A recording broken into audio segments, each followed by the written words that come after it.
រឿងសុបិនកណ្ដាលរាត្រីនារដូវក្តៅ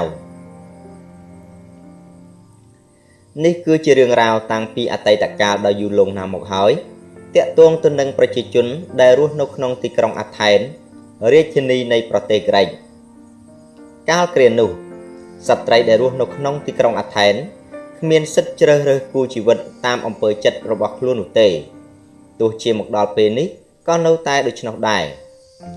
ពេលដែលកូនស្រីដល់វេលាត្រូវរៀបការឪពុកគឺជាអ្នកកំណត់ថាតើនាងត្រូវរៀបការជាមួយអ្នកណាច្បាប់បានចែងថាបើកូនស្រីណាពុំស្ដាប់ឱវាទរបស់ឪពុកនោះទេឪពុកមានសិទ្ធិសម្លាប់កូនស្រីនោះដោយគ្មានទោសពៃអ្វីឡើយគ្រាមួយនោះនៅពេលដែលឪពុករបស់ហឺមីយ៉ាមិនព្រមឲ្យនាងរៀបការជាមួយឡៃសិនដឺអ្នកទាំងពីរក៏សម្រេចចិត្តពង្រត់គ្នាដោយសន្យាថានឹងមកជួបគ្នាក្នុងព្រៃនៅពេលយប់អ្នកទាំងពីរត្រូវបានទេវតានិងទេពធីតាដែលមានខ្លួនតូចមិនដូចជាមនុស្សធម្មតានាំគ្នាសម្លឹងមើលដោយអស់សំណើចព្រោះអ្នកទាំងពីរខុសប្លែកពីមនុស្សធម្មតាពួកទេវតាទាំងនេះអាចប្រើវេទមន្តដើម្បីជួយដោះស្រាយបញ្ហាឬបង្កជាបញ្ហាវិញផងក៏មានដែរព្រះអង្គម្ចាស់ទេស៊ូសចិត្តរៀបអភិសេកហើយអនាគតមហេសីរបស់ព្រះអង្គគឺព្រះនាងហ៊ីប៉ូលីតារាជិនីនៃក្រុងអាម៉ាហ្សូនព្រះអង្គបានរៀបចំគម្រោងរៀបអភិសេកជាមួយព្រះនាងរួចជាស្រេចថ្ងៃមួយមុនពេលពិធីរៀបអភិសេកមានតាចាស់ម្នាក់ឈ្មោះអឺស៊ូបានមកសុំការណែនាំពីព្រះអង្គដោយគាត់បានជ្រើសរើសបុរសម្នាក់ឈ្មោះឌីមីទ្រីឲ្យធ្វើជាស្វាមីហឺមីយ៉ាកូនស្រីរបស់ខ្លួនហឺមីយ៉ាប្រាប់ទៅឪពុកនាងថានាងមិនអាចរៀបការជាមួយឌីមីទ្រីបានទេព្រោះនាងមានមនុស្សដែលនាងស្រឡាញ់រួចទៅហើយគឺឡៃសិនដឺហេតុនេះហើយទើបអឺស៊ូជាឪពុកនាងឲ្យនាងជ្រើសរើសរវាងឌីមីទ្រីនិងសេចក្តីស្លាប់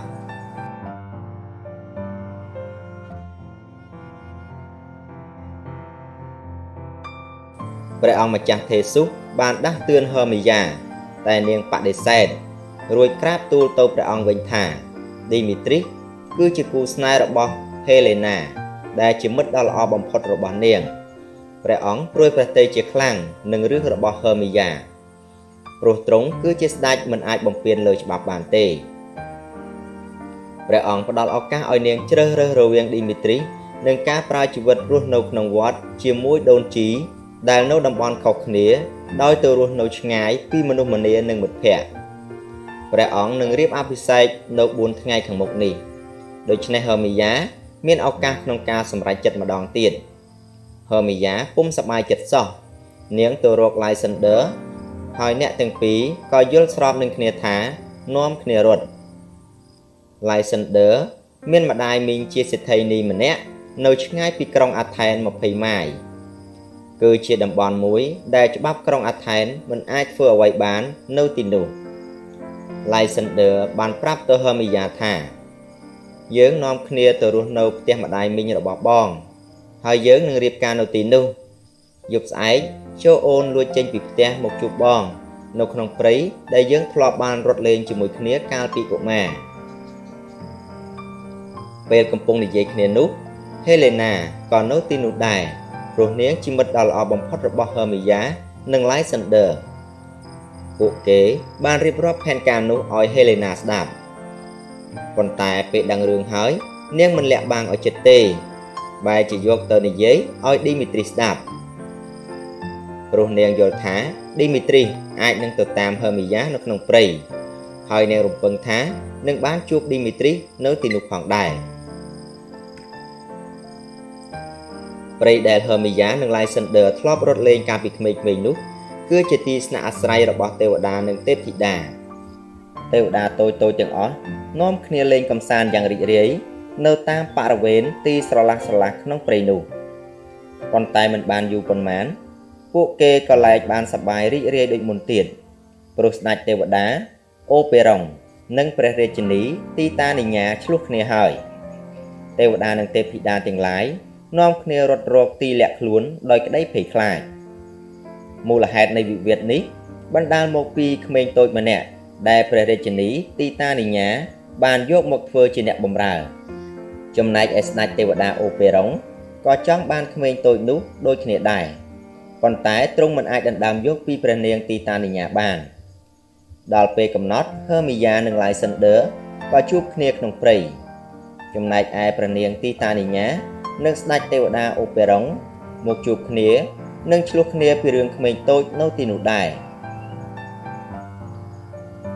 ស្ដេចទេវតាអូពេរុងសួរទៅព្រះនាងទីតានិញ្ញាម្ដងទៀតថាតើនឹងប្រគល់ក្មេងនោះឲ្យព្រះអង្គឬមិនឲ្យ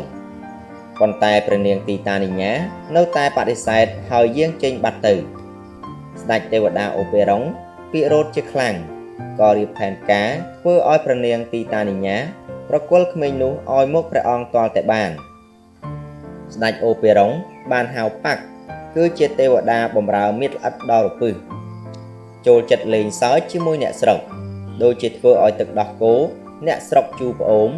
ចូលចិត្តលួចក្រែមបើមិនអញ្ចឹងទេគេទៅគោះកៅអីដូនចាស់ជរាជាដើមក្រៅពីនេះទៀតគេក៏មានមុខងារជាអ្នកយកព័ត៌មានឲ្យស្ដេចទេវតាអូពេរុងផងដែរស្ដេចទេវតាអូពេរុងបញ្ជាឲ្យប៉ាក់ទៅបេះផ្កាមួយប្រភេទនៅក្នុងព្រៃឈ្មោះឡូអិនអៃដែលនេះជាផ្កាវិតមុនម្យ៉ាងកាលបើយកទឹកផ្អែមរបស់វា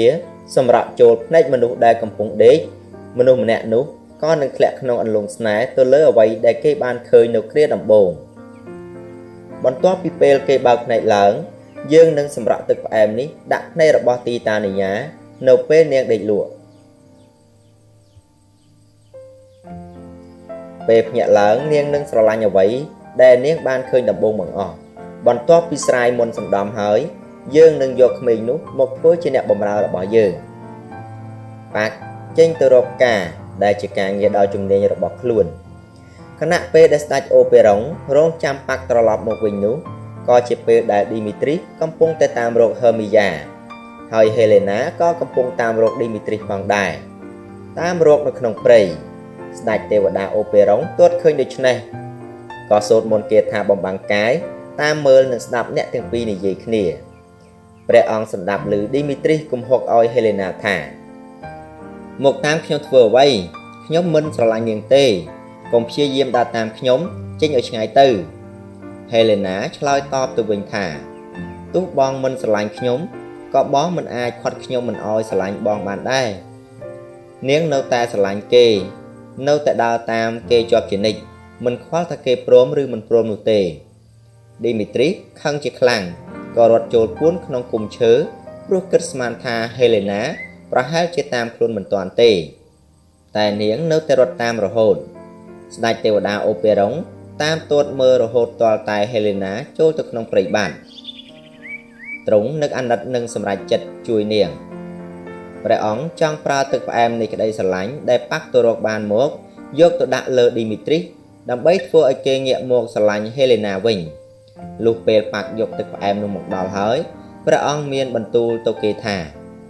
នៅក្នុងព្រៃនេះមានស្ត្រីក្រុងអាថែនដ៏គួរឲ្យស្រឡាញ់ម្នាក់នាងបានស្រឡាញ់បុរសដែលមិនស្រឡាញ់នាងជួឯងទៅរកពួកគេឲ្យឃើញនិងសម្រក់ទឹកផ្អែមនេះទៅក្នុងភ្នែកគេហើយអ្វីដែលឯងត្រូវធ្វើបន្តទៀតគឺធ្វើឲ្យគេឃើញហេលេណាភ្លាមនៅពេលគេបើកភ្នែកប៉ាក់ដឹងថាបុរសនោះជាអ្នកណាដោយសង្កេតមើលទៅលើគ្រឿងតែងកាយបែបអ្នកក្រុងអាថែនប៉ាក់ហោះវឹងទៅធ្វើការរបស់គេចំណែកស្ដេចទេវតាអូពេរុងទុកទឹកផ្អែមខ្លះហើយក៏ប្រញាប់ទៅរកព្រះនាងទីតានិញ្ញាព្រះអង្គនៅតែបំបាំងកាយចាំសង្កេតមើលសកម្មភាពរបស់ព្រះនាងទីតានិញ្ញានិងបញ្ជាឲ្យទេពធីតាទាំងឡាយត្រៀមជាស្រេចដើម្បីចេញប្រតិបត្តិការអ្នកខ្លះទៅរកស្លាបសត្វមកធ្វើជាអាវអ្នកខ្លះទៅរកដេញសត្វល្អិតនៅតាមដើមផ្កាអ្នកខ្លះទៅដេញសត្វរាត្រីឲ្យស្រែកឡើងដើម្បីធ្វើឲ្យព្រះនាងទីតានិញ្ញាភ្ញាក់អ្នកខ្លះចូលទៅចិត្តចាំបំពេឲ្យព្រះនាងផ្ទុំលក់ស្កប់ស្កល់គ្រាន់តែព្រះនាងទីតានិញ្ញាផ្ទុំលក់ភ្លាមទ្រង់ក៏សម្រក់ទឹកផ្អែមនោះចូលទៅក្នុងព្រះនេត្រព្រះនាងរួចមានបន្ទូលថាឯងត្រូវធ្លាក់ក្នុងអន្លង់ស្នេហ៍លើអ្វីដែលឯងបានឃើញដំបូងនៅពេលឯងភ្ញាក់ឡើងហើយព្រះអង្គក៏បំបាំងខ្លួនបាត់ស្រមោលទៅខណៈនោះ Hermia និង Lysander ក៏បានទៅជួបគ្នានៅទីណាត់រួចនាំគ្នាធ្វើដំណើរទៅកាន់ផ្ទះម្ដាយមីងរបស់ Lysander តែត្រូវវង្វេងផ្លូវ Hermia អស់កម្លាំងជាខ្លាំងពួកគេក៏នាំគ្នាឈប់សម្រាកមិនយូរប៉ុន្មានអ្នកទាំងពីរក៏ដេកលក់ទៅប៉ាក់កំពុងរត់កាត់ព្រៃដើម្បីធ្វើតាមបញ្ជារបស់ស្ដេចទេវតាអូពេរុងស្រាប់តែជួប Hermia និង Lysander ដែលកំពុងតែដេកប៉ាក់ឃើញ Lysander ស្លៀកសម្លៀកបំពាក់បែបអ្នកក្រុងអាថែនទើបគេគិតថាអ្នកទាំងពីរនេះហើយជាមនុស្សដែលខ្លួនកំពុងតាមរកទើបគេសម្រក់ទឹកផ្អែមនៃក្តីស្រឡាញ់ចូលទៅក្នុងភ្នែក Lysander ហើយគេក៏គេចចេញពីទីនោះបាត់ទៅគ្រប់យ៉ាងនឹងល្អប្រសើរបើមនុស្សដំបូងដែល Lysander ឃើញគឺ Hermia ពេលនោះគេនឹងស្រឡាញ់នាងជានិច្ចតែចៃដន្យអីកណ្ដាលយប់នោះ Helena តាមរក Dimitris រហូតដល់យប់ងងឹតហើយក៏នៅមិនបានឃើញ Lysander និង Hermia នៅឡើយដែរនាងនឿយហត់ខ្លាំងរហូតដល់ដួលដេកលក់ក្បែរ Lysander ទាំងមិនដឹងខ្លួនលុះពេល Lysander ភ្ញាក់ពីដេកមកឃើញ Helena ជាមនុស្សដំបូងគេក៏បែរជាចាប់ចិត្តស្រឡាញ់នាងយ៉ាងខ្លាំងមួយរំពេចទោះជាយ៉ាងណាពេល Lysander សារភាពថាស្រឡាញ់នាងគិតថាគេធ្វើកំប្លែងលេងព្រោះនាងដឹងថា Lysander ស្រឡាញ់ Hermia ខ្លាំងណាស់បន្ទាប់ពីរឿងទៅជាត្រឡប់ត្រឡិនដូច្នេះមកនាងក៏ខឹងហើយរត់ចេញពីទីនោះទៅ Lysander នៅតែតាមរកនាងហើយភ្លេចរឿងរបស់ Hermia អស់រលីង Hermia ភ្ញាក់ឡើងដោយសារតែសុបិននាងចង់រៀបរាប់ឲ្យ Lysander បានស្ដាប់តែមិនឃើញ Lysander នៅទីនោះនាងក៏ដើរចូលទៅក្នុងព្រៃហើយស្រែកហៅរក Lysander ពេលនេះអ្នកទាំង4បែកគ្នាទៅតាមកន្លែងផ្សេងៗក្នុងព្រៃ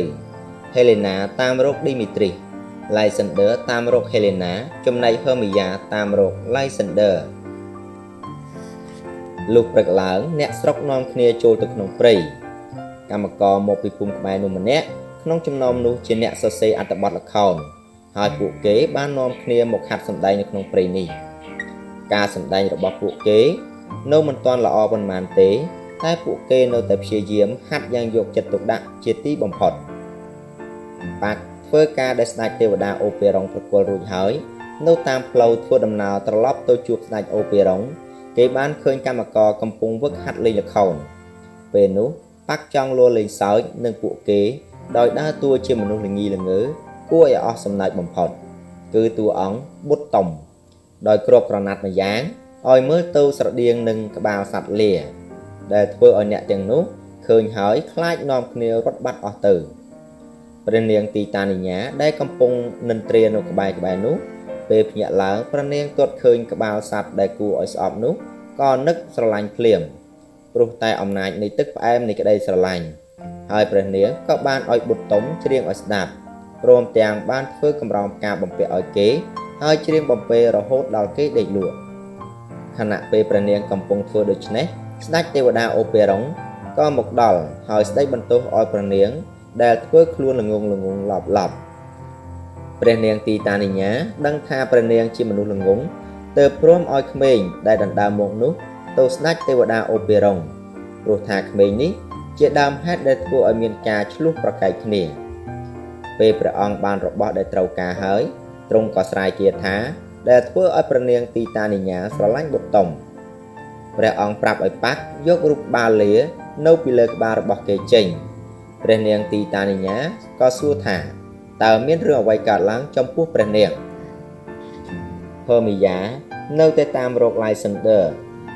តាមផ្លូវដែលចូលទៅក្នុងព្រៃនោះនាងបានជួបនឹង Dimitris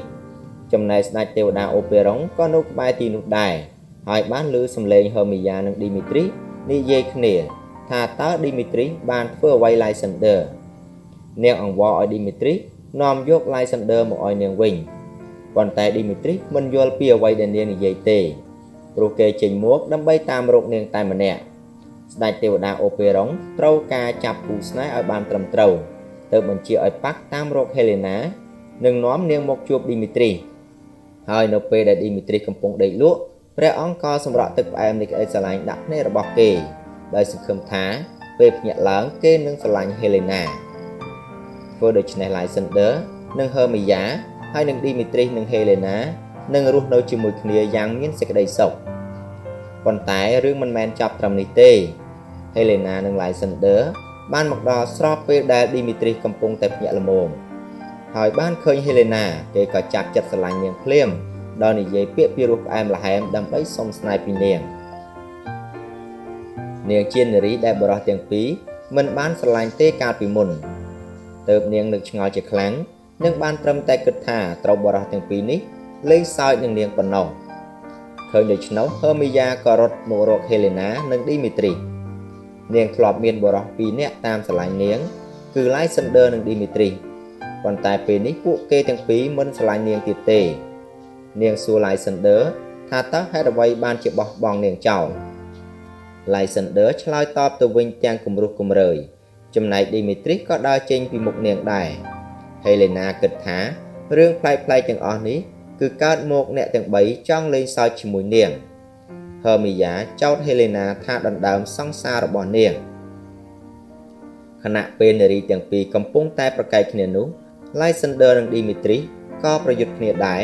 បើអ្នកណាឈ្នះនឹងបានរៀបការជាមួយ Helena ស្ដេចទេវតាអូប៉េរ៉ុងរិះរកមធ្យោបាយដើម្បីធ្វើឲ្យគូស្នេហ៍ទាំងពីរមានសេចក្តីសុខទើបទ្រង់បញ្ជាឲ្យប៉ាក់ទៅបញ្ឈប់ការប្រយុទ្ធគ្នារវាងបុរសទាំងពីរដោយធ្វើឲ្យអ្នកទាំងពីរដែលកំពុងប្រយុទ្ធគ្នានេះបានឮត្រឹមតែសំឡេងតែមើលគ្នាមិនឃើញព្រោះគេត្រូវនាំយកទៅលាក់ទុកក្នុងដុំពពកមិនអាចជួបនិងវាយគ្នាត្រូវទេទ្រង់មានបន្ទូលថាត្រូវធ្វើយ៉ាងនេះរហូតដល់អ្នកទាំងពីរអស់កម្លាំងពេលពួកគេអស់កម្លាំងក៏ដេកលក់ស្ដេចទេវតាអូប៉េរ៉ុងក៏សម្រក់ទឹកផ្កាស្នេហ៍ចូលទៅក្នុងភ្នែក Lysander ដើម្បីធ្វើឲ្យគេនឹកឃើញដល់សេចក្តីស្នេហាជាមួយ Hermia សាជាថ្មីចំណែក Dimitris នឹងឲ្យស្រឡាញ់ Helena វិញប៉ាក់ត្រូវធ្វើតាមបញ្ជារបស់ស្ដេចទេវតាអូប៉េរ៉ុងគឺទៅតាមរកពួកគេឲ្យមកនៅជិតគ្នាវិញតែទោះបីជាធ្វើបានសម្រេចតាមផែនការហើយក៏ដោយក៏ពួកគេនៅមិនទាន់មានសេចក្តីសុខពិតប្រាកដនៅឡើយដែរស៊ូធ្លាប់និយាយថាកូនស្រីរបស់ខ្លួន Hermia ត្រូវតែរៀបការជាមួយ Dimitris បើមិនដូច្នេះទេនាងត្រូវតែស្លាប់តើពួកគេត្រូវធ្វើយ៉ាងណាចំពោះច្បាប់ដ៏ខុសៗមួយនេះថ្ងៃមួយព្រះបាទថេស៊ូសនិងព្រះនាង Hippolyta បានយាងចេញទៅបរបាញ់សត្វនាពេលព្រឹកនៅក្នុងព្រៃក្នុងរយៈដំណើរនោះក៏មានអេស៊ូឪពុករបស់ Hermia ទៅជាមួយផងដែរហើយក៏បានជួបនឹងកំឡោះក្រមុំទាំងពីរគូព្រះអង្គម្ចាស់ថេស៊ូសចង់ដឹងឲ្យច្បាស់ថាតើពួកគេធ្វើអ្វីក្នុងព្រៃទាំងព្រឹកដូច្នេះ Lysander បានរៀបរាប់ពីផែនការដែលគេឲ្យ Hermia មកជួបដើម្បីនាំគ្នារត់ចេញពីទីក្រុងអាថែននិងគេចចេញពីច្បាប់ដ៏ខុសៗមួយនេះស៊ូនិយាយថាពួកគេទាំងពីរត្រូវទទួលទោសព្រោះគេព្យាយាមបោកប្រាស់ Dimitris តែ Dimitris នៅតែមានអារម្មណ៍វល់ហើយអធិប្បាយថាខ្ញុំមិនត្រូវការ Hermia ទៀតទេព្រោះពេលនេះខ្ញុំស្រឡាញ់ Helena ខ្លាំងណាស់ពេលព្រះបាទថេស៊ូសជ្រាបច្បាស់ថាអ្នកទាំង4មានសេចក្តីសុខទ្រង់ជួយសម្រុកសម្រួលពេលនោះស៊ូក៏មិនយកទោសពីអ្វីដែរដោយបានចាត់ពិធីរៀបការឲ្យអ្នកទាំង4ក្នុងថ្ងៃតែមួយជាមួយព្រះអង្គដែរសុបិនអាក្រក់ដែលបានកើតឡើងកាលពីយប់នៃរដូវក្តៅក៏คล้ายទៅជាសេចក្តីសុខនៅទីបំផុតរឿងសុបិនកណ្ដាលរាត្រីនៃរដូវក្តៅនៅពេលនេះចប់តែប៉ុណ្ណេះសូមជម្រាបលា